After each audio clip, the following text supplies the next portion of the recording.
Our guest today has been working with WordPress since 2006. That's nearly 20 years, and he was able to create and successfully grow a plugin in his spare time that now has over 700,000 active installs. So Tobias, for anyone who hasn't come across your work yet, can you introduce yourself and share what you're building? Yeah, hi Ryan. Thanks for having me. I'm Tobias Bäthge. I'm a web developer from Magdeburg in Germany. As you said, I've been working with WordPress since 2006. And yeah, right about then I started getting into WordPress plugin development and created a table plugin, and that is called TablePress. And it's now one of the most popular plugins for managing, creating, enhancing tables on your WordPress site. That's so cool. Can you take us back to the beginning and what you were doing before you started working with WordPress? Yeah, so this was in 2006. I had just started my university education as a control engineer, and I joined a local baseball club here in my hometown. And well, they needed a website, and I had just started a blog based on WordPress, and I thought, well, let's use WordPress for the team's website. And well, in baseball, what do you need? Tables for schedules, rosters, statistics, all of this. And I did find a plugin. It was called WP Table back then. But I quickly learned, okay, this doesn't really have all the features that I'm looking for. And the author had abandoned it pretty much. So I decided, well, maybe I can get into plugin development. And I created WP Table Reloaded and gave it the features that I needed in the beginning. And that's how it all started. And yeah. What convinced you that you might be able to take on the plugin and create a plugin yourself? Have you got any did you have any experience before that of, dabbling in coding or creating anything? Yeah, I had been coding, I don't know, since maybe 12 years old or so. I had a pretty good teacher in school back then who got me interested in that. And I actually started with Turbo Pascal really way back then, but also quickly learned HTML. And I could have used HTML directly for the website and for the tables. But then, I didn't really want to do all the work on my own, updating, editing tables and everything. So I thought maybe it's better to have a user interface so that other team members could maybe update the information. And that other plugin, WP Table, it did have the basics, but it didn't have everything that I was looking for. And that's when I thought, this could be fun. And I created a WP Table Reloaded, and people quickly got interested. And maybe for lack of an alternative, started using it from the plugin directory. And yeah. That's so cool. And, when you started learning about how to build a plugin, where did you get those resources from? I think it was mostly what was available on the web.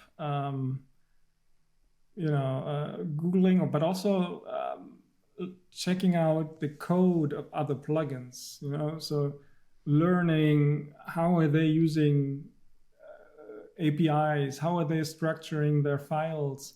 So I'm not a programmer by trade, more like an engineer, but so it was kind of learning while doing it. Was there a moment with WP Table Reloaded where you were like, wow, people actually need this? So in the beginning, I never had the intention of growing this or anything. It really was from this personal need that I had. But at the same time, I said, well, I'll publish it in the plugin directory on WordPress.org. To give back to the community, and maybe it is helpful for someone. And it was. People emailed me and said, hey, this is cool, and can you do this, and how do I do that? And I said, okay, maybe I should also do a documentation website, and that actually was a subsection on my personal website back then. And I think WP Table Reloaded at its peak also had 70,000 active installations. So, but I think this mostly was because there was no alternative. So I was kind of lucky to take this niche on my own, and Yeah, that's really cool because so you're in those early days of plugin development with WP Table Reloaded, and obviously, like I mentioned in the intro, you were doing this as a side project more than anything. You said I think you've said a hobby. What were those early days of plugin development like for you, and what did it feel like? I pretty much learned something new every day. Also from the actual users, because I mean, right now WordPress is at what, like 43% of market share. Yep. Back then, obviously, it wasn't that much.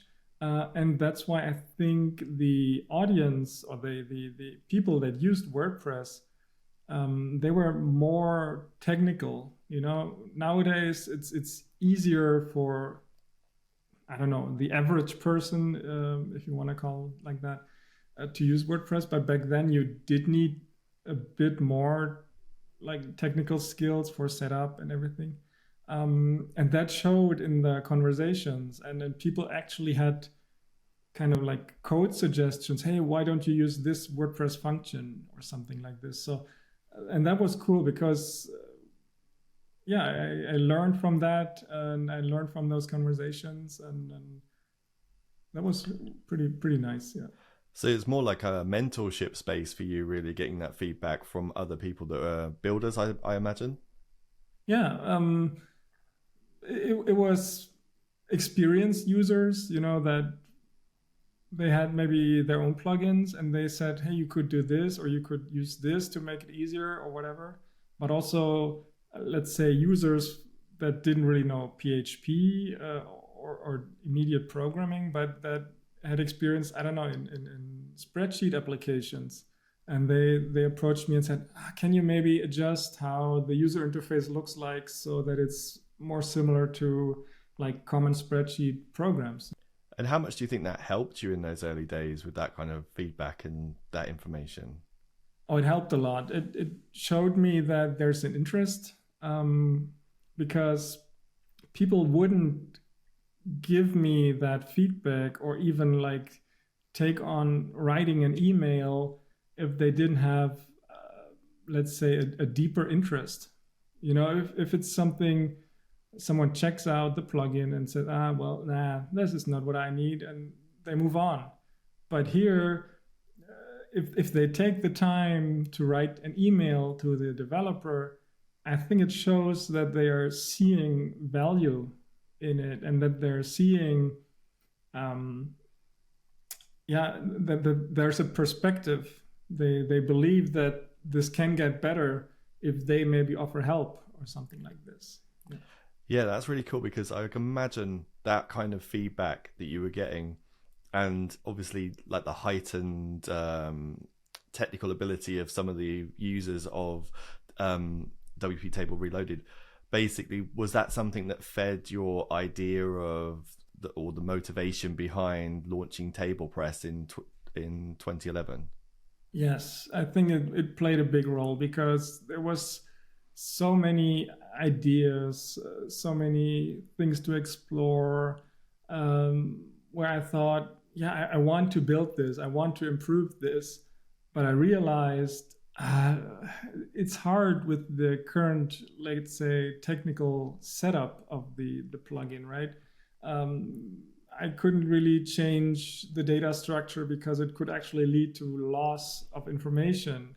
So I kind of knew, if I start fresh, I can really configure or set up, I don't know, a better foundation, right? And that really helped, because it introduced a few more concepts like plugin filters and actions where you can extend other things by hooking into them and all of that. Yeah, and there's also another reason. So I did get feedback, like emails and everything, but people also said thank you by like sending me something from a wish list. Those global companies many people order from, they allow you to set up a wish list, and I had some baseball books on there, and once in a while suddenly I go fetch the mail and there's a surprise in there, and there's a book from my wish list, and a nice thank you note maybe, and that was pretty nice as well. Yeah. Yeah, I can imagine, because obviously, I imagine WP Table Reloaded was free. It was a free plugin. Yes, it was.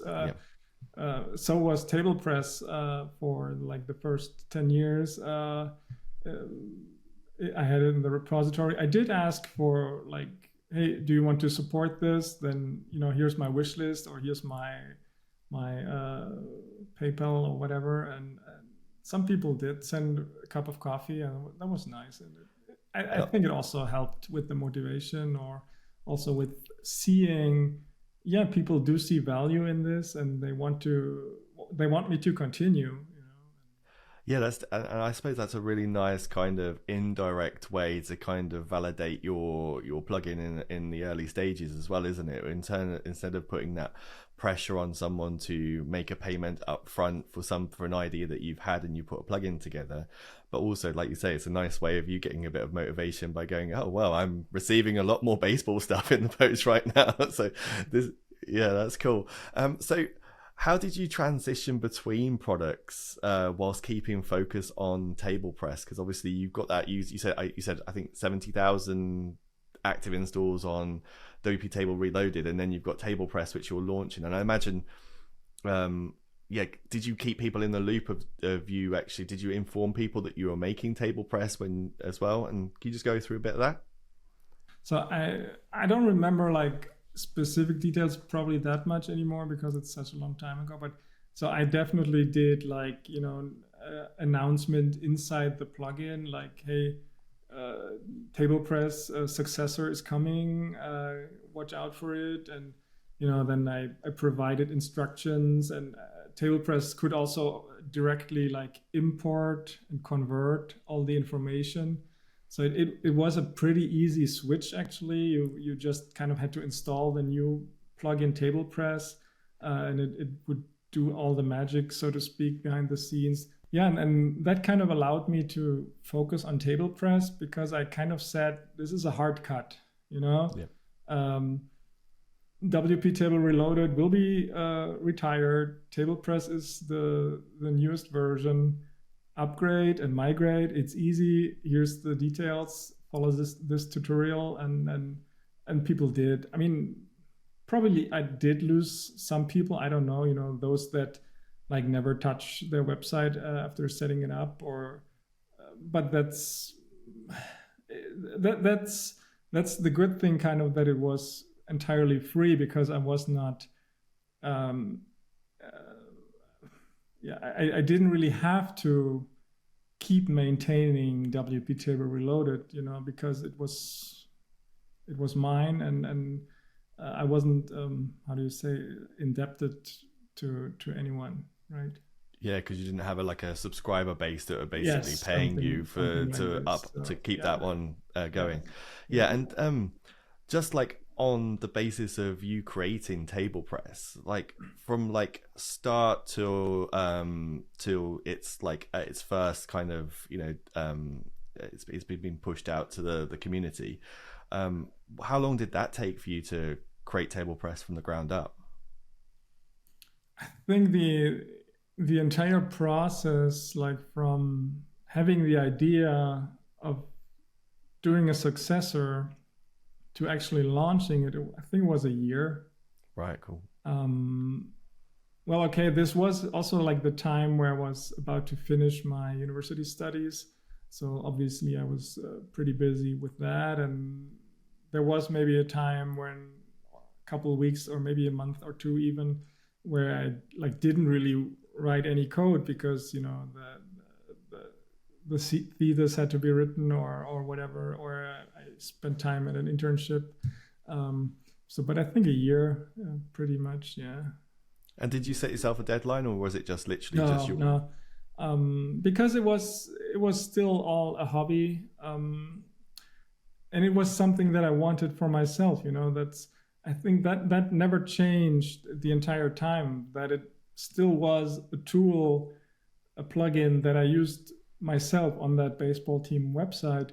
I even think if I hadn't had that need anymore, that development probably would have slowed down, you know.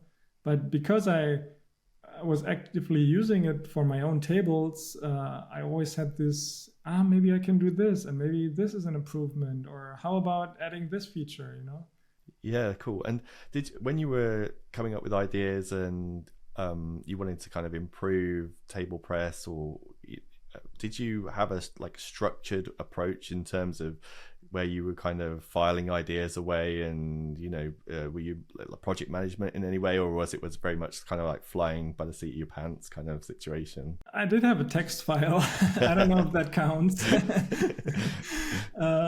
It did have like 3 or 4 sections, like something like, oh yes, this is a must. I have to do this, and maybe one like, maybe let's think about this some more. And I did also have a section like, no, that's not something. And because having everything just in my head was not sustainable.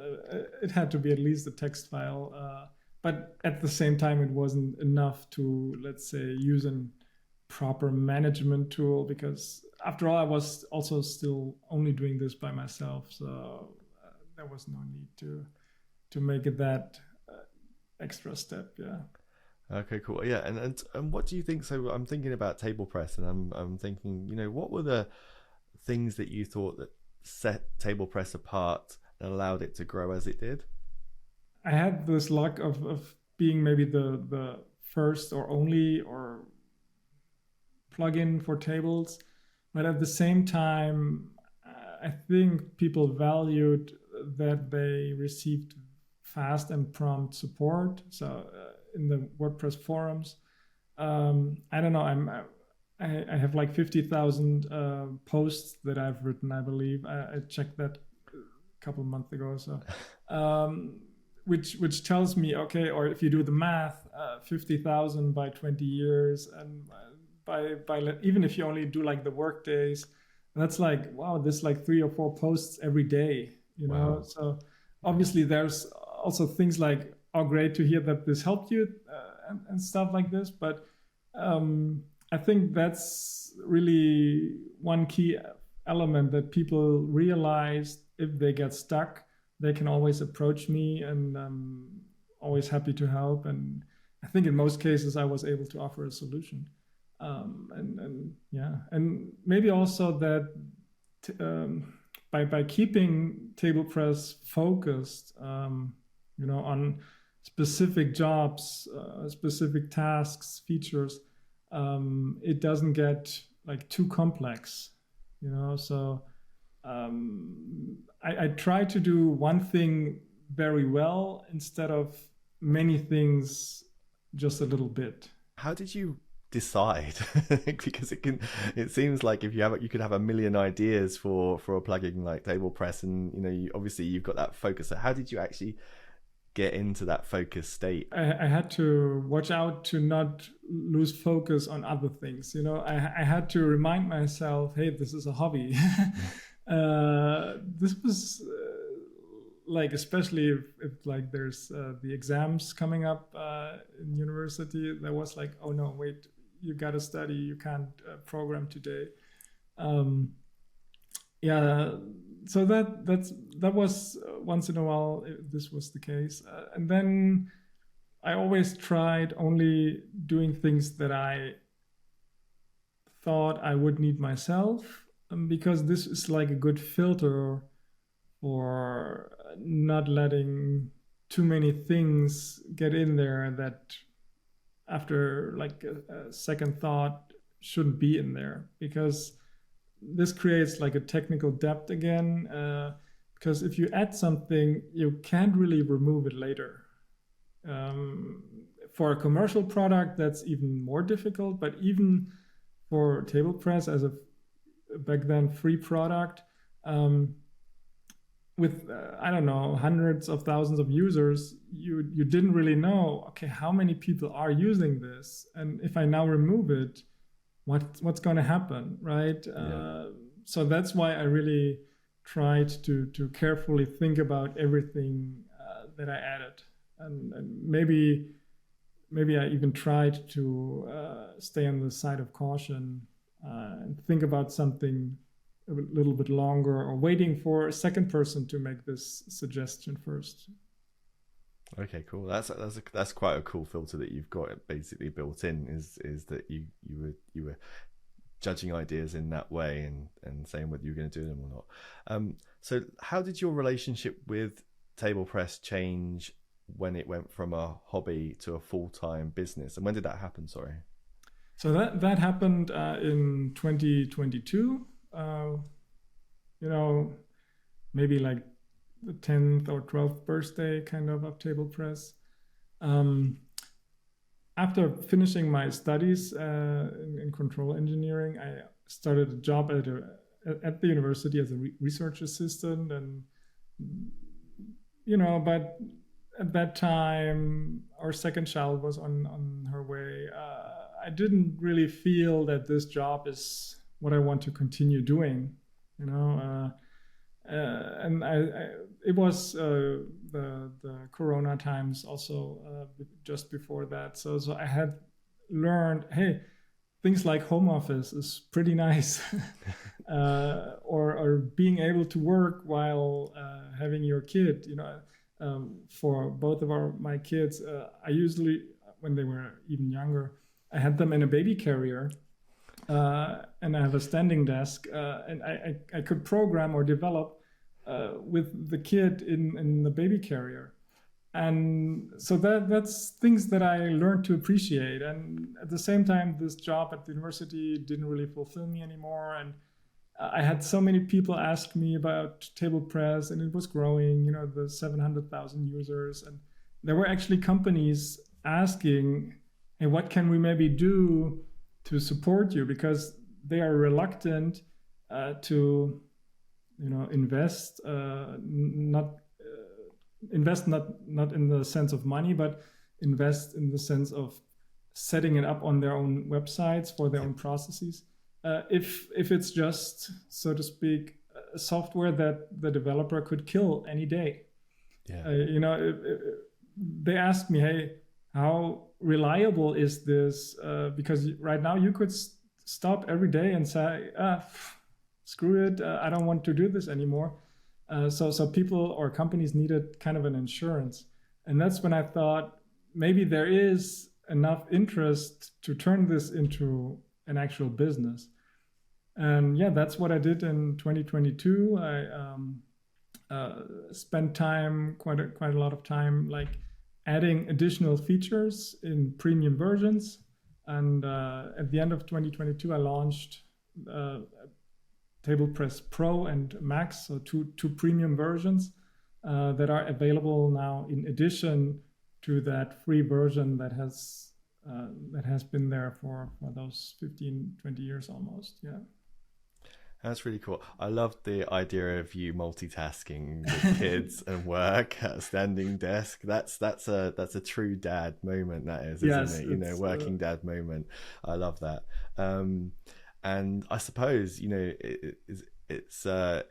was the transition for you going from your full-time job to your self-employment, basically, was that an easy transition for you at that point?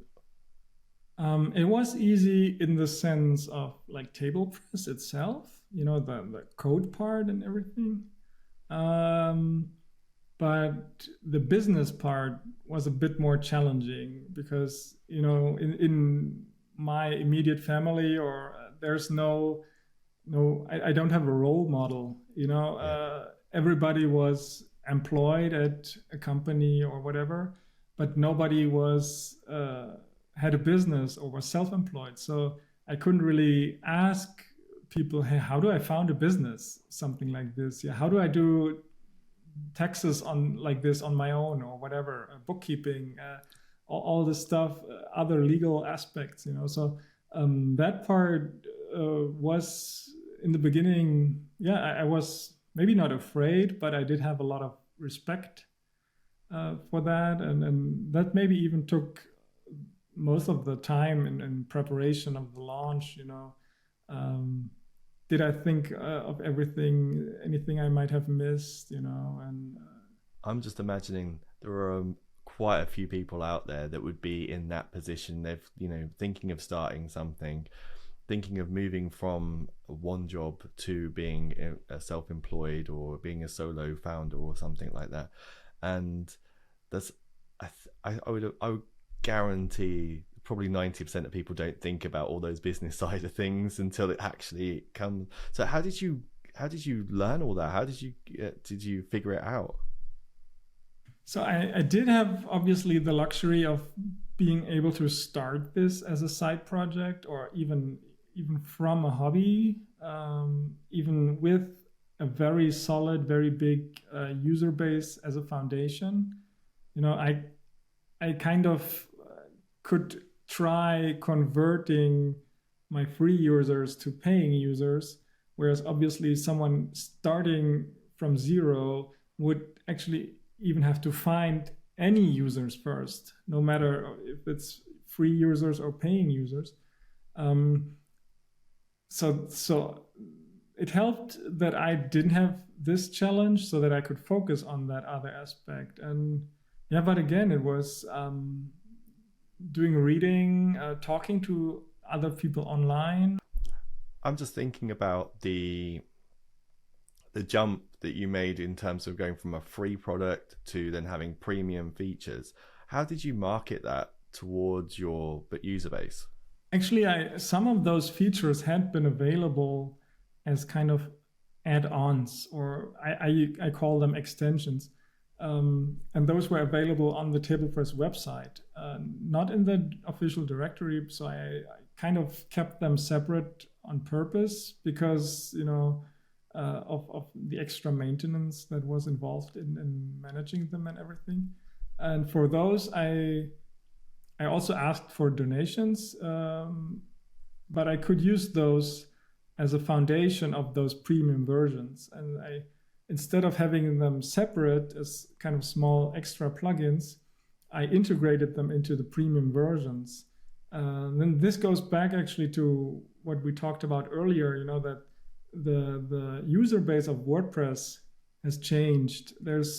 Not everybody is a developer nowadays. Not everybody is capable of downloading and installing a plugin, for example. They just want to use WordPress to write content and manage data. And so that's why when I learned, okay, the user interface has to be more beginner friendly, and that includes not having people jump through hoops to install small extra plugins. And so that helped that I did have some features, let's say, in the pipeline or available. And in terms of marketing, again, showing existing users, hey, there's more, you can do this and that, and using the organic sources that I have available with the user interface, right? Obviously, there's a tablepress.org website and everything, and it probably ranks well in Google for TablePress itself, but the challenge is that the English word table is not just for a spreadsheet, but also for something that you can sit at. So it's kind of not like a too easy keyword, maybe. Yeah, I can understand that one. And did you have like an email list or anything like that you were keeping up at that time? No, when I started, I didn't. When I launched the premium versions, I also thought, well, maybe do a newsletter. So I have a newsletter sign-up form on the website and everything. I don't know if it's free users or paying users, to be honest. But that helps, like, spreading some information. But other than that, it's inside the plugin, and that's where people find it. And that's also, I think it makes sense because I want those people that actually use the plugin, right? So if there's someone not actively using TablePress on their website, they're obviously not going to see my messages. But that's okay, because if someone is not actually using the free version, they are probably not really that interested in buying a paid version. We're going to move on to some advice because with this, we're thinking, there might be a bunch of people out there just who are starting out, want to be a developer, want to follow in your footsteps, want to create something for other people, just like you have, in terms of, maybe even a side project or a hobby or something like that. So I'm just thinking, what advice would you give to someone who's looking to launch their first WordPress plugin today? You have to kind of do the research first. If there is, or you need something that either separates you from existing solutions, or you need to be able to convince others or existing users of other plugins that switching to your solution is advantageous for them. So that depends how big that niche is that you can still find. I mean, I would probably start in a similar way with a free version and use that to explore what growth is maybe possible. Are people using the free version? Then you can maybe get them interested in a premium version. It's a slippery slope because you can't really give away too many features in the free version, then people won't upgrade. But at the same time, the free version has to offer something and cannot be, just like a mock-up or anything. It has to provide value on its own. But nevertheless, I would recommend starting with that, with a free version in the plugin directory, because it's, in my opinion, the most solid way of starting to get users. And what kind of skills do you think someone needs in terms of now, like maybe technical or, business skills they need to get that free plugin onto WordPress.org? I think that's actually changing quite a bit right now with all this AI hype and everything. And you can get coding pretty much done for free almost by your editing software or your IDE. So the most important thing right now, I wouldn't actually say it's coding, but it's more this finding a product idea and bringing it to the people, to the audience. So it is this marketing aspect, actually. And if you were starting again, how would you do it? Any tools or anything that you would use to kind of get that going? I would definitely try to use automation as much as possible. So there's great tools available, that check for coding standards, that do automatic compatibility checks, that your code runs, like, let's say, with the last 5 WordPress releases and things like that. There's automations in let's say GitHub or GitHub Actions, to automatically release a new plugin update whenever you release new code on there. So because those tasks, I mean, back then I did all of this manually. Yeah, you had your folder. I mean, yes, I did use version control back then already, but I took the files, manually added them to a zip file, uploaded that maybe, or the WordPress directory uses Subversion. So you copied it over to a second repository. And then, oh wait, why is this not connecting? And all those issues. And that takes so much time, time that you could use for other things, right? And that's why this basic stuff, it should be automated. Those things, you set them up once and then you kind of forget about them. They just work in the background, because this frees you from actually so much stress. I actually do remember times when I had like a new release coming up, like 10 years ago maybe or so. And in my head, I thought about, okay, what is changing? What did I miss? What happens if I release this to users, to maybe 500,000 back then? right? And I had this thought: 500,000 people are going to download this update. What happens if I missed something and it breaks their tables, right? And then I would even say, yes, this might have prevented me from releasing earlier sometimes. And I kept pushing the date forward, and I said, no, maybe wait another week, maybe, whatever. And that is something that nowadays it doesn't worry me anymore, because I know I have the testing set up in the background, the checks for syntax errors, whatever. And those systems will find it, and I can much quicker and easier say, okay, new plugin release, click, boom. Say someone has got the plugin, they've released it, they've done those automations, like you've said.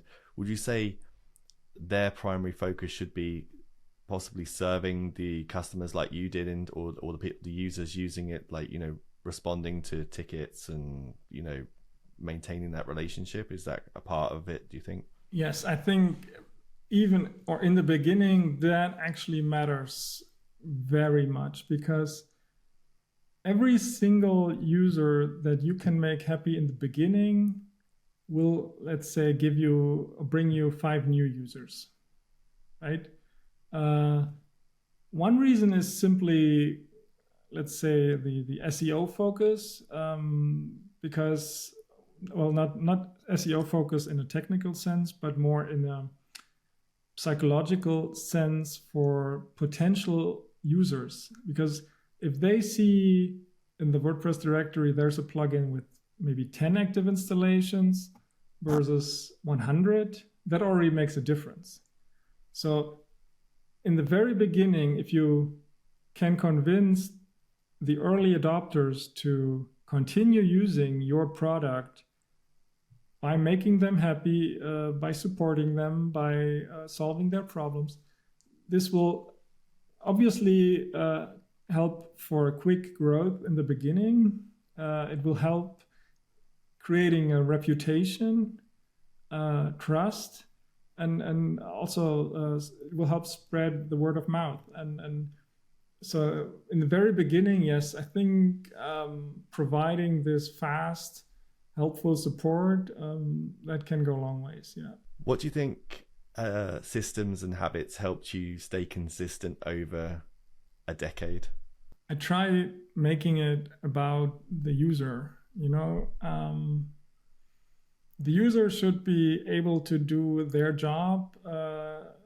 They should be able to implement their ideas with my tool. And then that's kind of the guiding star, maybe, that a new feature is not really helpful if people can't really use it or don't know how to use it, things like this. So I try to, and there's many ways where I can still improve on that in TablePress. But I continue to try making it easier to use, and that starts with things like reducing technical language, right? Trying to shift the focus away from you need code to do this to here's a user interface for it. In your work life, your daily work life, is there anything that you do in terms of habits or things like that that help you stay focused and productive? Yeah, I try to balance the different types of work. So I try to, so the main aspect first is for me work-life balance. So I actually take the freedom of taking my kids to kindergarten first in the morning, because it's a fresh or refreshing start. It gives me some energy to see them laugh or to enjoy the bike ride together with them. And I know they're in good hands during the day. So then when I start working, obviously I check for support things first, because that's a major feature in the premium versions for me. So any problems any issues, and I'll try to help people with that. And then I try to balance it. Okay, let's say 2 hours of support, and then I'll try to focus for 2 hours on actual coding, and maybe in the afternoon after lunch break do 2 hours of marketing. So I try balancing the tasks during the day. And I mean, obviously that doesn't work every day. And there's lucky days. Hey, okay, there's just one email today. So I can actually say, well, I'm, how do they call this? Vibe coding or whatever. I can say, okay, now I'm trying something new, maybe, right? Try some experimentation with new tools to see if they can help me for more automation or for more features or whatever. And I think that's a key thing. So balancing the different tasks, and yeah. Cool. And how important right now for you is the experimentation side of things? You said about vibe coding there. So I just kind of, can you kind of give people, if they don't know what vibe coding is right now, can you give them like a basic kind of overview of that, and then what kind of things you're working on? So vibe coding, from what I have learned over the last few weeks maybe, is all about artificial intelligence, AI, the large language models, so many new websites, tools, services that are starting, and that they are integrating more and more into programming tools. So instead of programming yourself, you can tell those services, I need a website, an app that does this and that and connects with this service. Can you help me? And that artificial intelligence will kind of not just draw you a mock-up, but it will even usually have some rough code for you. It has to be checked, and it has to be examined carefully, security issues and everything. But it's tools that help maybe non-technical people to do technical things. And I haven't really, to be honest, like done any productive work for this. Like for TablePress, I try, or I want to know what is going on, so I'll not just take code from that external service and say, oh yeah, okay, dump it into a file and load the file and I'm done. That's not how I approach this, but it's nice to learn or to stay up to date with what's happening in the programming space. With your background and with your knowledge, your deep knowledge of your own product, but also coding and things like that as well, is those tools in your hands probably could be wielded in a much more powerful and meaningful way than just someone that, like you said, takes it at face value and basically goes, I'm going to just push this out into the world and see what happens with it, right? It's another tool, and for people being able to squeeze like the last drop out of this tool, it will be a world or a game changer, and they will like enhance their production even more, right? I'm not saying I am that person, but it's for me, as I said, that's not my focus. For me, it's more like this keeping up to what's happening, or it's also for keeping the brain fresh by doing other things, by not staring at a code editor 8 hours every day. That's cool. Okay, so what's one small thing that made a big difference in how you approach product development? Learning to say no is a very interesting one here, because learning to say no to yourself, in the sense of setting priorities, but also learning to say no to others, like that make suggestions. So, and also in other aspects of life, I'm not saying we should be supportive and helpful to people, but it has to be a balance. Learning to say no is what helped me to start doing TablePress as a profession. I learned to say no to the job that I had been doing up till then. I learned, okay, no, this is not what I want to continue doing, or this is not giving me the joy every day anymore. So it allowed me to switch to something new. And yes, I did have a great foundation, but I think it's still a step to actually make. Looking at the future, right now, what are you excited about in the industry and the work you do every day?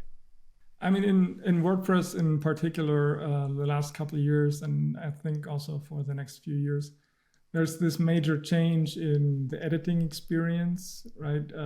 We have the new block editor coming up. It's for those that are into technical or into the specifics for how this works. It's an entirely new programming paradigm. It's a different programming language. It works at a different place. Previously everything in WordPress was done on the server where WordPress runs, and you just kind of get the results in your local browser. But now the work is done in the browser, and it allows for so many new things, new concepts, new interactions, and that actually is exciting because it also gives new opportunities for plugins like TablePress, and for potential improvements, for new experiments around the user interface. And that is, for me, it's very exciting because it's something new to learn, and yeah, that's what's keeping also the motivation for me. What keeping the motivation high is I can learn while working, and yeah, so that's getting me excited. We have new things coming up in WordPress, and yeah. Fantastic. And what about the future of TablePress? Is there anything coming up in the next 6 months, a year, that you're really excited about right now? So I actually did have a big feature launch not too long ago in March. I did have a relaunch of the TablePress website. I am working on a few more features, improvements all the time. But I think over summer it will be more like maintenance stuff, to be honest, because that also is valuable, I believe.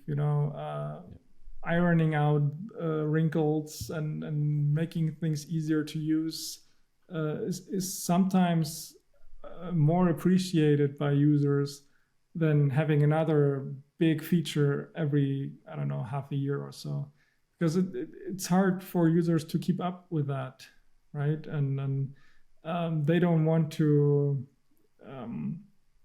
like relearn everything that they're used to, and so maybe sometimes it's easier to go slowly, but solidly, and yeah, make things. I don't want to say perfect, but better. While maintaining the foundation. I suppose if you were a young developer, or someone, or an earlier developer in their career, and they'd launched a product and things like that, it's quite easy to get carried away with the requests of features and things like that. And so I imagine that piece of advice you've just given there is very good for someone that is thinking, oh well, I'll just release this and I'll do this and then I'll do this, and then what you're speaking to there is keeping that user base happy by maintaining that it's a solid foundation that you do any other feature on, right? Yes, that, and I see that. I'm still lucky to have my grandparents around. They're in their 80s, almost 90 now, but they're still using a smartphone and everything, or using a laptop or a tablet. But I can see, whenever there's a major update, or maybe they have a new phone or whatever, the changes from, let's say, one version of the operating system to the other, they can be overwhelming, because suddenly what used to be one click here, another click here, and a third click on that button is gone, or it's hidden in some menu now, or it's on a different side of the screen, or whatever.